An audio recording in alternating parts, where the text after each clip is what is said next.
大家好，我是香香，今天跟大家分享6款豆沙面包，简单易操作，暄软香甜，大人和小孩都非常喜欢。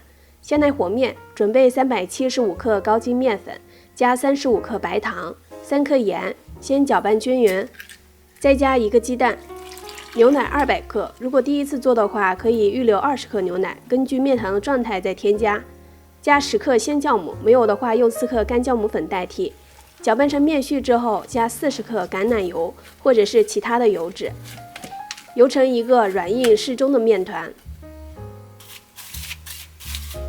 然后密封起来，静置15分钟，让面团和水充分融合，然后再揉面，再像这样摔打面团，大概一共揉了10分钟左右。把面团放在大碗中，表面抹一点油，可以防粘，一会儿揉面的时候也不会粘手。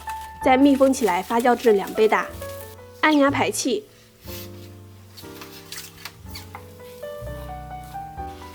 把面团分成每个50克左右的小面团，整理成圆形。